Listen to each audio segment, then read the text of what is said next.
Antitrust Act of 1890, which was literally put up to break these trusts so they could not form monopolies.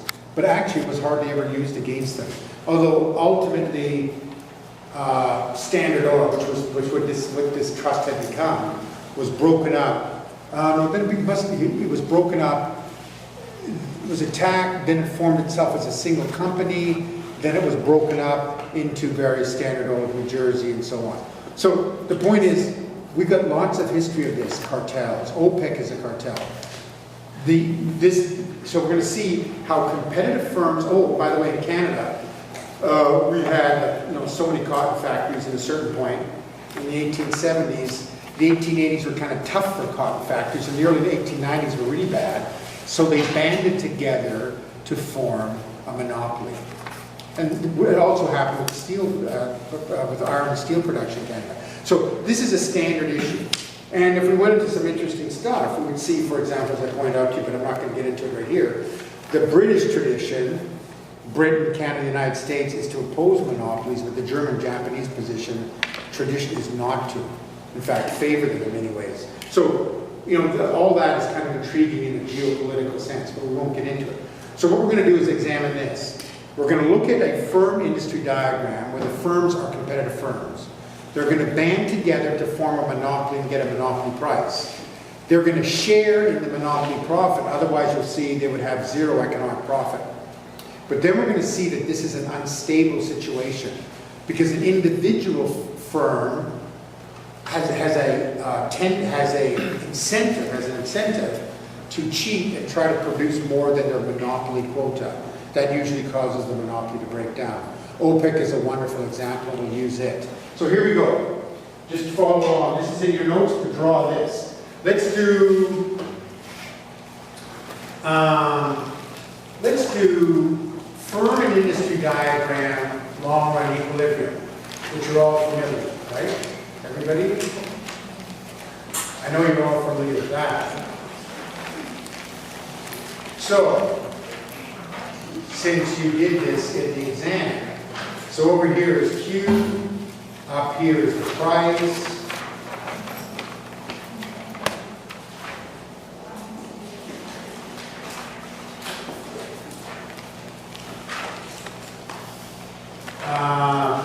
here is the average cost of a typical firm, assuming all the firms are the same size. We don't have to do that, but it's easier for us here. We don't need to get fancy beyond that.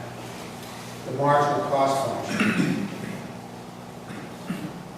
Like that, okay? So, MC,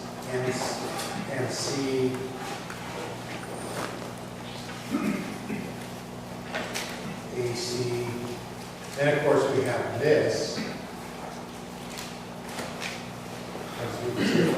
Let's have a demand function of some sort. Oh, this marginal cost function will map into,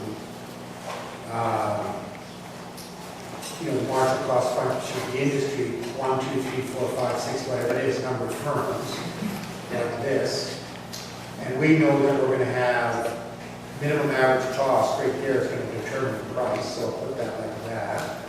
And we have P0.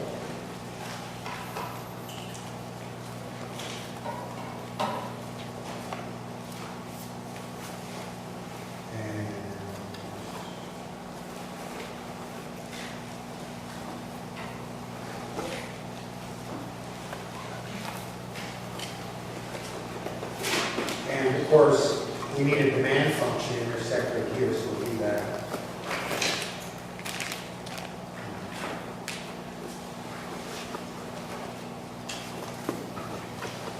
Make sure you're drawing this flat out correct. This is S, which is the sum of, marginal costs, i.e. the sum of the supply of individual firms. It's the same as usual. This is demand.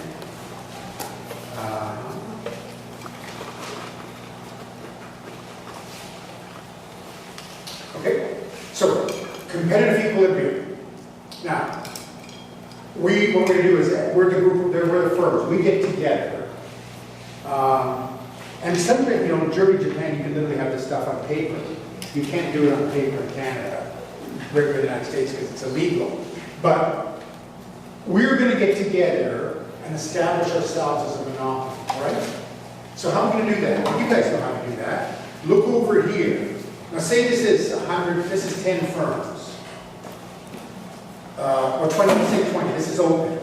OPEC, now the average cost margin cost function we have here for 20 firms assumes that all the firms have the same cost functions. Of course, OPEC doesn't.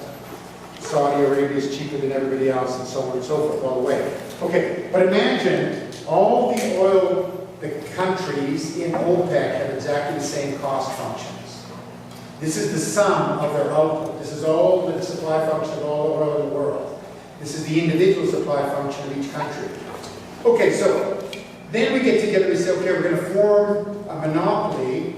Notice this is non-linear, but I can still use essentially the same trick of twice the slope and draw this in there.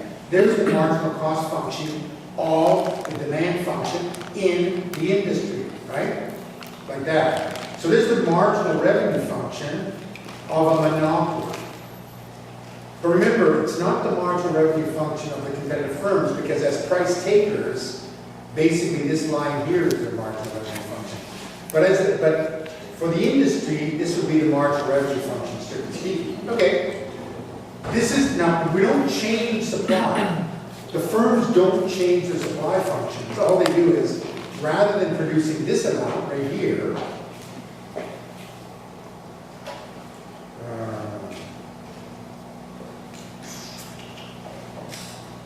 they now produce this amount right here. Right, everybody? There's the amount. Notice it? This is the profit. If it was a monopoly, if there was a monopoly, this would be the profit maximizing amount. So then you go up here and get this price. So if it were a monopoly, this would be the price that was charged. All right? So OPEC, instead of competing with each other, say, look, we're going to control the output of oil and figure out how much oil to produce. That output of oil will determine the profit maximizing price, and will all charge the same price to everybody else. Okay? Now then, so far so good. Now this is an individual firm. This is the industry. There's simply a reduction in the amount produced. There's no change in the supply function. All right. Now it turns out, basically then, this is the monopoly amount. The individual firm, if they're all the same size, produces their quota, QM divided by N, which is the number of firms, right? N being the number of firms. Now, by the way, I can show you what that is, but I'm going to show it to you a way of doing it on the diagram, but you must know that each firm must partake in the quota, right? Each of us, let's say our number here was, this is 100. Let's say this is 1,000. There's, say, 10 firms. So Q0 would be, in this case, 100, right? Let's say this number is now 90. QM is, I'll say it's 80 just for simplicity's sake. It's become 800. Therefore, each of us, to make this work, we each have to produce 800 divided by 10, right? If we each produce 80, the industry output will be 800, right? Okay, so we got that. So this is what I want to do right here. It's basically coming up like this. Now, by the way, we could also find that amount from here if I wanted to, like this. Just come across here. There it would be right there, right? Okay, good. So this is the output of the individual firm. Now, what is the economic profit or loss of the individual firm? Well, let's look at it. They're producing this output at this average cost, and they're selling it at this price.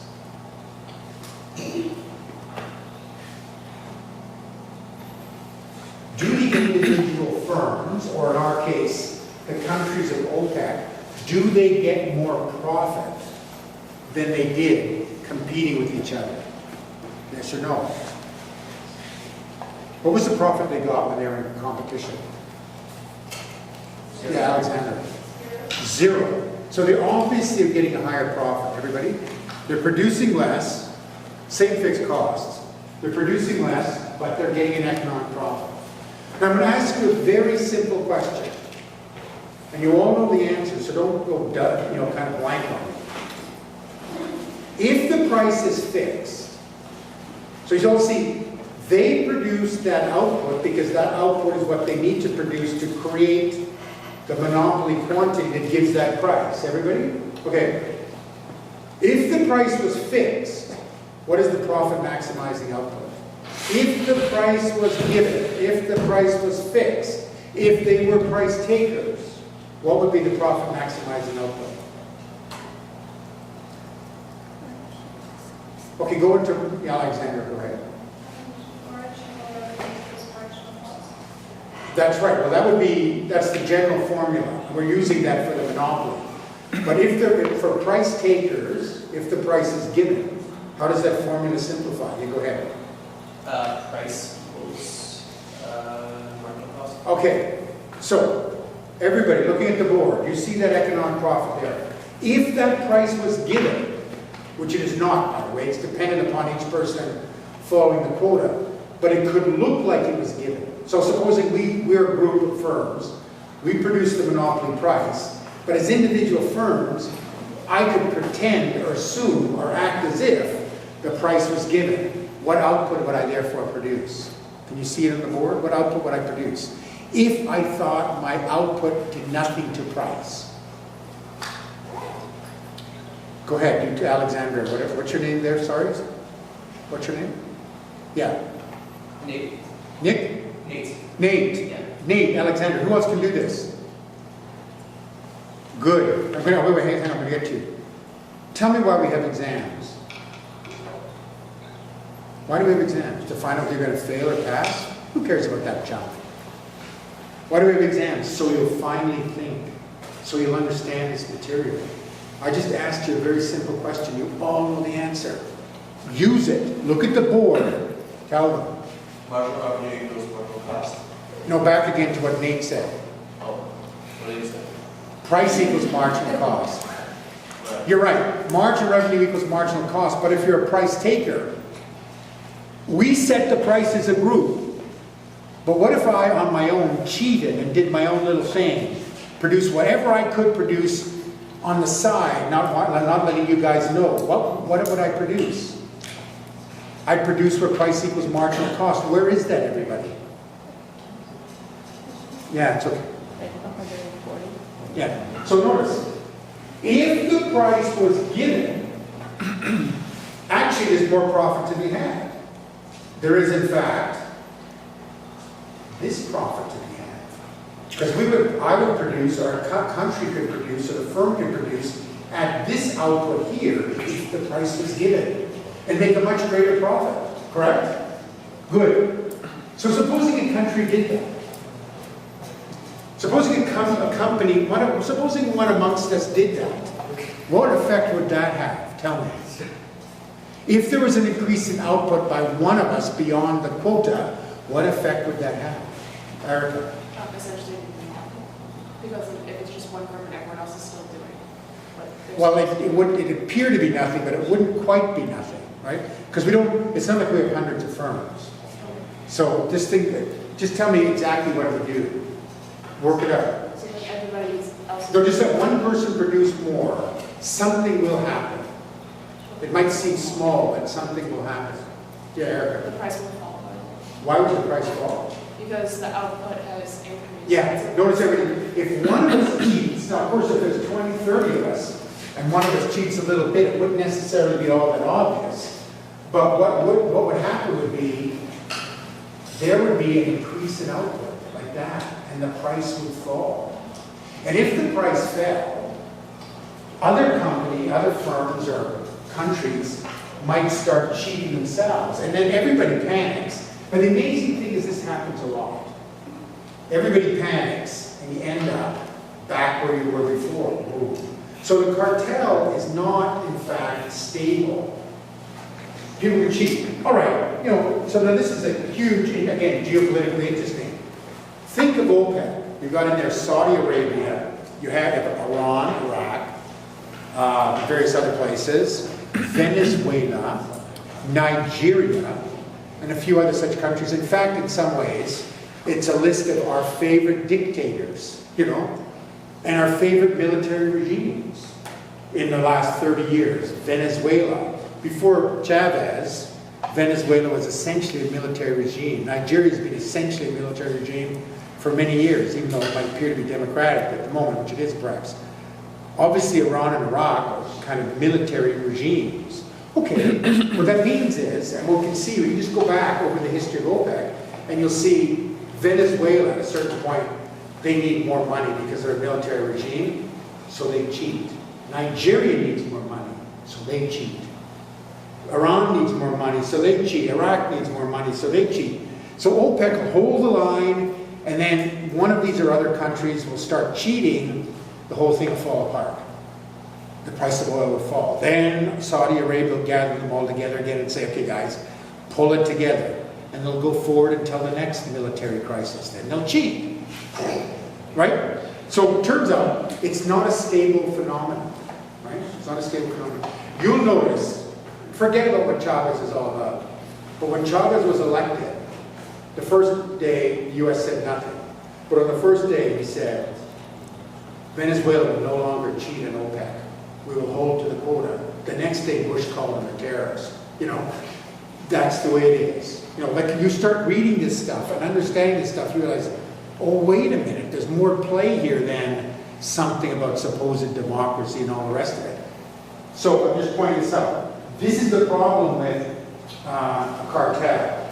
This is an active cartel, but a cartel does not have equilibrium because individual members can cheat.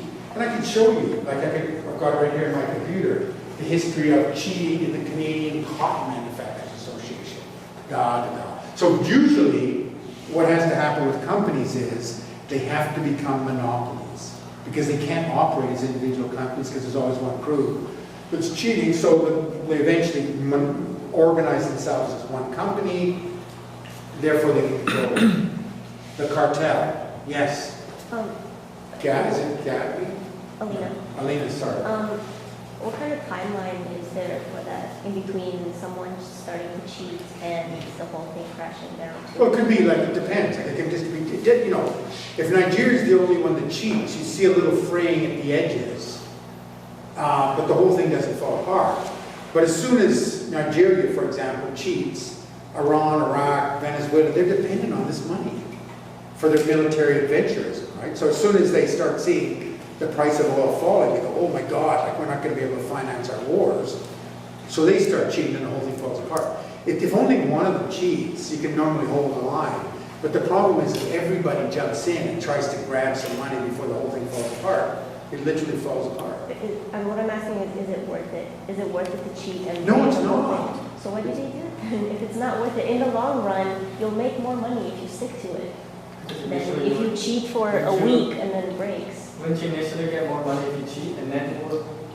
Well, you might get it, but the thing is, Alina's saying, surely they recognize that if they cheat, in the long run, they're hurting themselves. Yeah, So that's why they actually get it together. Eventually, they put it all back together. But the thing is, temporarily, these groups will behave in this way because of a kind of selfish desire that destroys everything. And this turns out to be very interesting because, thank you for bringing this up, Alina.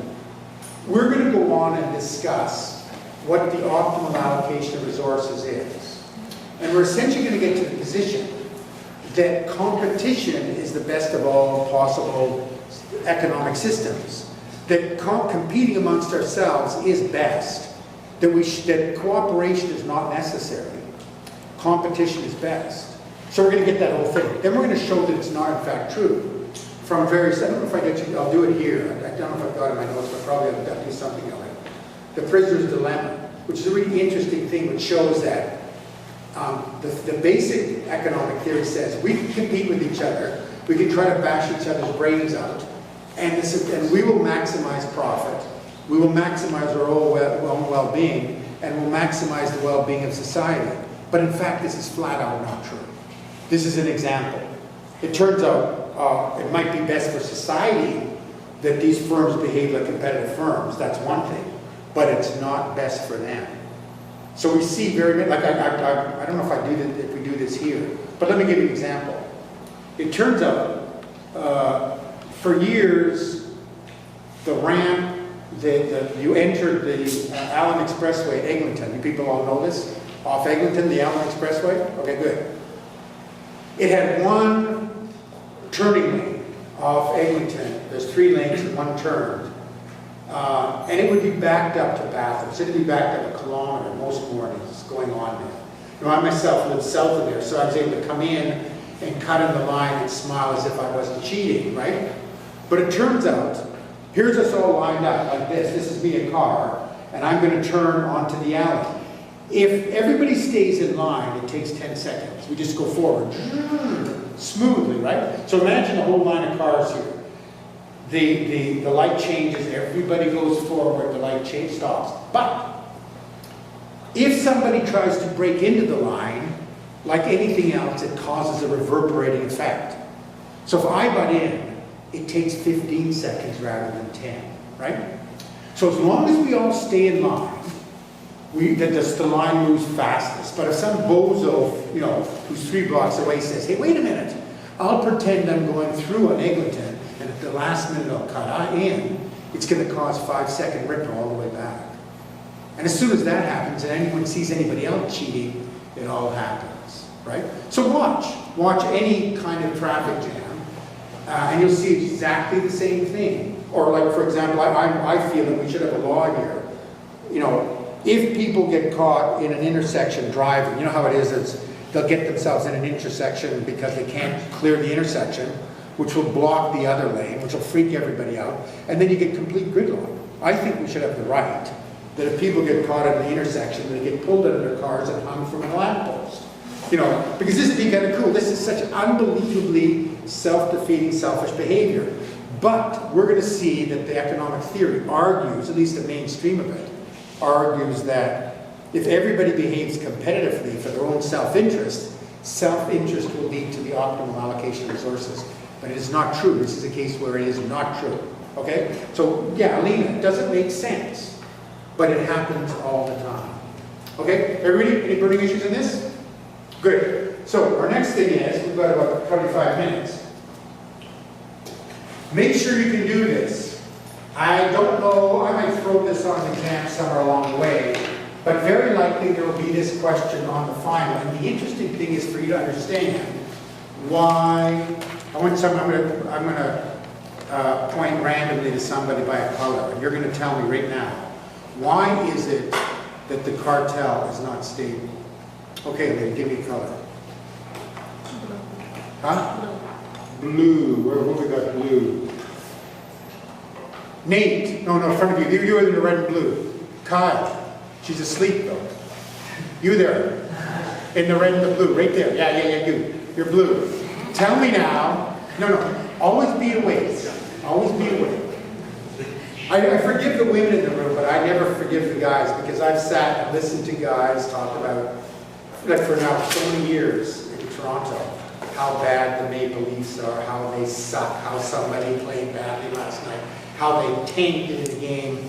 So you can never tank it in this room, you know, or an exam. I expect your best effort. Okay, blue.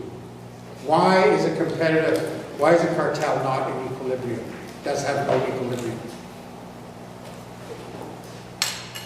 That's a question you need to know for the final. Nate, you're blue.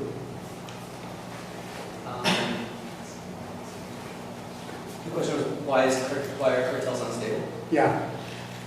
Because there's an incentive to cheat. Yeah, Karen? Now he's got to clear it up. You're going to understand that. But when I asked you this question, we were talking. That's the main idea. You've got to bring it in and you've got to be able to articulate it. I ask about variable inputs. Define it. Now you need to think about this. It's not labor. Labor is a variable input because variable inputs are defined in a certain way. And they're defined in a certain way to clarify economics. What then is a variable input? Specifically, that's the kind of thing you really want to understand. Okay, good. We move on. But this is the main thing with a cartel. Why isn't it stable? Okay. Now we're going to go to efficiency. And we'll be picking this up when we get back, but it gives you time. Productive efficiency is what we've already seen with the production possibility curve. That is, maximum output with given resources or minimum resources for given output. Productive efficiency. But it's one-sided. It's only production. As we said, when we talked about production possibility curves, you can produce anything. We need a theory of choice. Allocated efficiency is simply this. We produce efficiently, but we produce what society wants. Okay? Now, in one sense, if you're messing around trying to think about this, how do we figure out what society wants? And what society wants, you people should know. How would we figure out, with the work we've already done, determining what society wants? Okay, I'll say it later in a different way. What kind of thing would we use to figure out how society values commodities?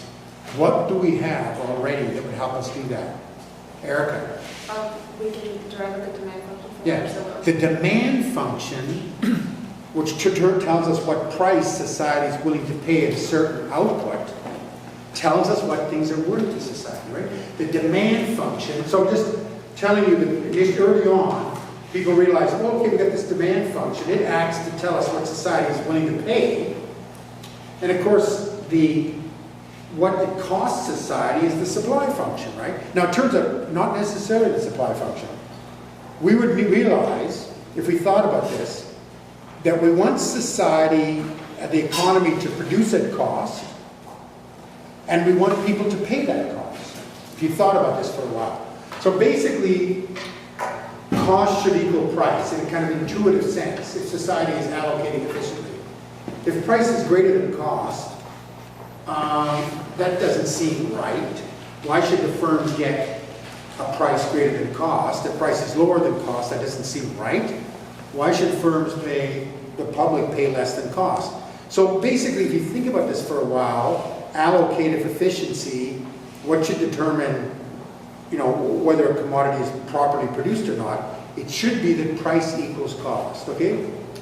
But now then we've got an issue. Should it be price equals average cost, minimum average cost, variable cost, marginal cost? Which one should be our theoretical measure for the allocated efficiency of society, or rather the maximum welfare for society? What should it be? All right? Now, it turns out, when we look at it, Marshall says it must be where demand intersects supply. Because where demand intersects supply gives you the maximum consumer surplus and the maximum producer surplus. If we went through the whole exercise, and I think I do to my notes in some kind of minor way, if we went through that exercise, we would say that for a given demand and supply function, at any other output than where they intersect, i.e., where they intersect, you would not have maximum consumer surplus plus maximum producer surplus. You would not. So Marshall and his crew basically figured out that at where demand intersects supply, understanding demand to be literally the reflection of societal demand, a demand curve in the marketplace, and supply, this would be the optimal allocation of resources. Now that I said demand and supply, shift that into something else. Demand is price, supply is what? What is supply? Marginal cost, right? Now if that isn't coming to you instantly, you need to be thinking, right? Supply is marginal cost. This is in a sense the lesson of this course. Supply is marginal cost. It's not average cost, it's marginal cost. So using that thinking, price equaling marginal cost is the allocated efficiency. It optimizes surplus.